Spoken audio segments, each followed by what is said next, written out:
Galera, com o Mortal Kombat 1 vindo aí em setembro, a gente vai aquecer um pouquinho do hype dele aqui em cima disso, né? Eu vou trazer pra vocês aqui agora um cara a cara de tudo que você precisa saber sobre um dos personagens mais famosos do Mortal Kombat. Você tem moral de encarar ele?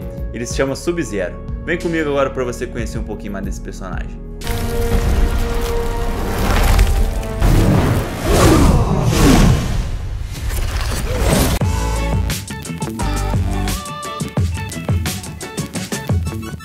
Fala VS, meu nome é Lucas, seja muito bem-vindo aqui no canal VS Games. Vamos conversar um pouquinho agora aqui sobre o Sub-Zero, como eu já disse lá no início.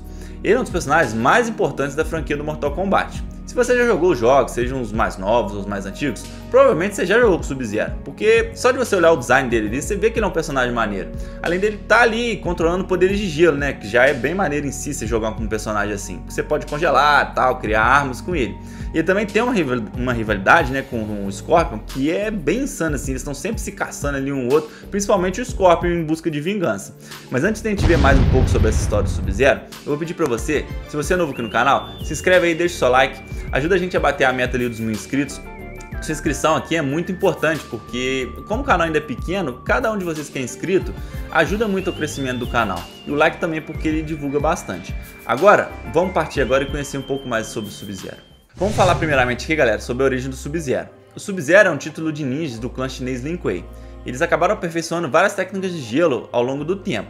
O primeiro personagem jogável que a gente consegue jogar no Mortal Kombat a carregar esse título do Sub-Zero foi o Bi-Han, neto do Sub-Zero original, no primeiro jogo da franquia do Mortal Kombat lá em 1992. Essa é a versão que a gente vê no novo filme do Mortal Kombat, o de 2021. Então não se estranhe se você acabar vendo ele lutando contra os mocinhos da história ali no início. Desde o Mortal Kombat 2, o seu irmão mais novo, Kuai Liang, assumiu o fardo de ser o Sub-Zero e foram suas ações que tornaram esse personagem famoso mundialmente. Ele também sempre luta pela paz ali, né, entre os reinos e pauta suas ações sempre na justiça. A sua última aparição foi no Mortal Kombat 11, o jogo mais recente que a gente teve até agora, até ser anunciado esse do Mortal Kombat 1.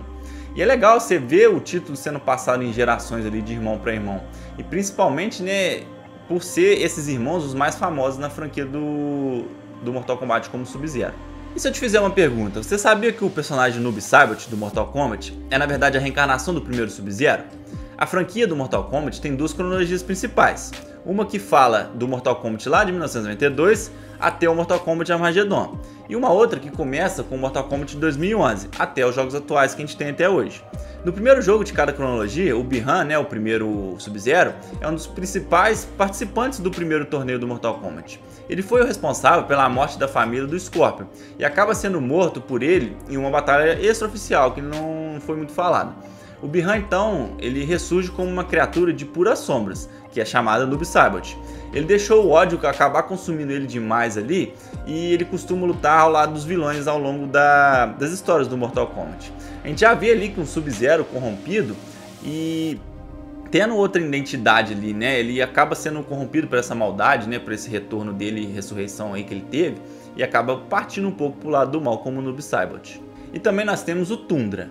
Na época do desenvolvimento do Mortal Kombat 2, o nome temporário do Kuai Liang, o irmão mais novo do Bi-Han, né, o primeiro Sub-Zero, era Tundra. De acordo com o próprio Ed Boon, o co-criador do Mortal Kombat e também do jogo muito famoso que é o Injustice, os desenvolvedores acabaram temendo que o personagem fosse confundido com seu irmão mais velho pelos fãs. Então lá no final, o Tundra acabou sendo oficializado com o nome de Kuai Liang. E ele usou para poder inscrever esse nome para poder inscrever no primeiro Mortal Kombat. E o personagem acabou herdando o manto de Sub-Zero a partir dali por vários jogos, para poder honrar a morte do seu irmão Bi-Han. Como eu disse, o Kuai Liang era um personagem muito justo, né, nessas histórias do Mortal Kombat, muito mais que o irmão dele. Então ele sempre trilhou esse caminho ali de poder honrar os nomes das famílias dele, né, dos títulos e principalmente do seu irmão. Agora vamos falar uma das coisas mais da hora do Sub-Zero, que são suas habilidades e poderes. Como os membros do clã Lin Kuei, ambos os Sub-Zeros cresceram praticando várias artes marciais e acabaram se tornando mestres de combates no corpo a corpo. Mas diferente de seus irmãos, que dependiam de força bruta, ambos os irmãos nasceram criomantes, uma raça, né, de sub-humanos nascidos do Otherworld, com o poder de poder acabar manipulando o gelo ali. O Kuai Liang, né, passou então a incorporar técnicas de gelo no seu estilo de luta padrão, intercalando ali bolas de gelo, socos bem pesados. Ele também consegue criar clones de gelo para confundir os adversários e até congelar o chão para conseguir uma pequena vantagem ali durante a luta. Quando necessário para ele, também pode criar armas de gelo para poder destruir e esmagar os seus oponentes quando se for necessário. Ele acaba tendo um belo arsenal de golpes e lutas para quem está acostumado a jogar ali com ele no Mortal Kombat. Como eu já disse lá atrás, ele é um dos personagens mais jogados. E também por seus combos e movesets ali sem berem da hora para você poder usar os poderes de gelo dele. Como eu já disse lá atrás também, uma coisa muito interessante do Sub-Zero é a rivalidade dele com o Scorpion. Essa rivalidade entre os dois é um dos elementos mais conhecidos do Mortal Kombat, mas na verdade os dois acabaram agindo como aliados na maior parte do tempo. O problema do Scorpion era com o Bi-Han, o primeiro irmão a ser titulado Sub-Zero. Ele que foi responsável por matar a família do Scorpion. Mas quando ele percebe a compaixão do Kuai Liang, o irmão mais novo, que tomou o manto depois, no Mortal Kombat 2, ele promete que nunca mais vai atacá-lo. Mas isso acaba não durando muito, porque no Mortal Kombat 4, o Quan Chi convence o Scorpion que o Kuai Liang está envolvido com o passado trágico dele, que aconteceu com o irmão dele. Cego pelo ódio, o Scorpion consegue derrotar e quase acaba matando o Sub-Zero, mas descobre a verdade ali a tempo de poder se redimir. Nessa nova cronologia, eles se unem em um acordo de paz no Mortal Kombat X, quando o Sub-Zero revela toda a verdade para o Scorpion. Então a gente vê que o Scorpion é um pouquinho burro, ele acaba sendo manipulado pelos outros. E vai na força bruta que ele tem, porque qualquer coisa que fala da sua vingança, como ele é cego pela essa vingança, pela sua família, qualquer coisa que a pessoa mexe com a cabeça dele, ele acaba se rendendo um pouco e acaba se descontrolando.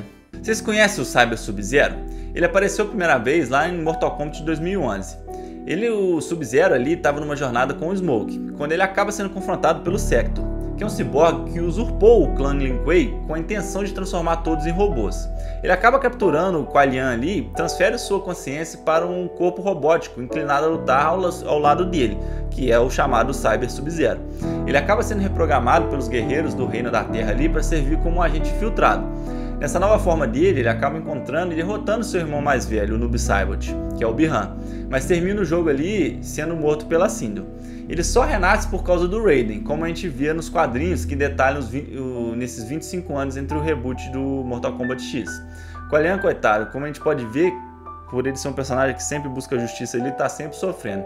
Isso aí é a parte que a gente acaba ficando com a pena dele na história. Uma coisa curiosa que o Sub-Zero tem é uma cicatriz no olho dele. Mesmo a gente olhando ali essa cicatriz e vendo que pode ser só uma coisa estética que eles fizeram para deixar ele com uma aparência um pouquinho mais intimidadora, a gente vê que esse ferimento é explicado numa história que só tem nos quadrinhos.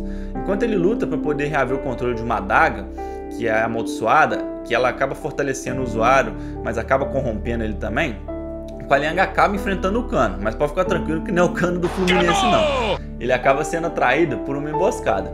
E o Kano também marca o seu rosto ali para poder controlar a mente do Sub-Zero com o poder da adaga. Ele acaba tendo essa cicatriz nos jogos desde então. É bom a gente ver que essas pequenas coisas que eles fazem ali, tipo, de um jogo pro outro ele apareceu com essa cicatriz. Ah, foi só estética? Não. Teve uma história, teve um background para aparecer isso ali. Então isso é bem legal eles estarem fazendo isso mesmo que for em outras mídias. O Sub-Zero acaba sendo um veterano, um personagem muito importante da franquia do Mortal Kombat. Mesmo o Liu Kang, o Johnny Cage acabam sendo mais protagonistas ali da franquia, nenhum outro personagem consegue rivalizar a importância que o Sub-Zero tem nela. Além de estampar a maioria das capas dos jogos, ele é o único personagem que permaneceu jogável em todos os principais jogos da franquia do Mortal Kombat. Outros queridinhos ali dos fãs, como o Scorpion e o Raiden, quase conquistaram o mesmo feito dele, mas infelizmente eles acabaram sendo cortados do lançamento original do Mortal Kombat 3. Então para quem é fã de Sub-Zero e às vezes tem uma rivalidade ali com quem é fã do Scorpion, você pode usar isso como argumento. E contando um pouquinho mais do Sub-Zero, umas curiosidades a mais, é que ele chegou a ter um jogo de plataforma inteiro dedicado para poder explorar a história dele. É um spin-off chamado Mortal Kombat Mythologies Sub-Zero. A história era contada com atores de verdade, e uma atuação live action ali de qualidade meio duvidosa. Mas o resultado desse jogo no geral foi tão terrível que esse projeto Mythology foi cancelado bem rapidamente. Na trama, falando um pouquinho dela, a gente acompanha a jornada do Bi-Han, o primeiro Sub-Zero, tentando impedir o Quan Chi de conseguir o amuleto de Shinnok e assim culminar nos eventos do primeiro jogo do Mortal Kombat. Mas o enredo altera tantos elementos da história original que passou a ser um pouco desconsiderado pelos fãs. A gente pode ver com isso que nem toda a história às vezes fica boa, ainda mais se a história ficar um pouquinho cagada. Então, mesmo sendo uma coisa canônica, não quer dizer que é muito boa. Então, Vers, fala comigo, o que vocês acharam da história do Sub-Zero? Você é fã dele? Não é? Fã do Scorpion? Deixa nos comentários aí qual é o seu personagem favorito, né, do Mortal Kombat, se ficou legal o vídeo. Dá o feedback aí pra gente estar sempre melhorando ali, trazendo mais conteúdos legais aqui pro canal. Galera, muito obrigado pela sua ajuda. Deixa o seu like aí, se inscreve, ajuda demais nesse início do canal. E como eu já disse também, deixa sua opinião aí, que a gente pode fazer vários outros cara a caras aí, vários outros quadros aqui no canal e trazer coisas diferentes para poder estar sempre variando. Galera, muito obrigado e até o próximo vídeo.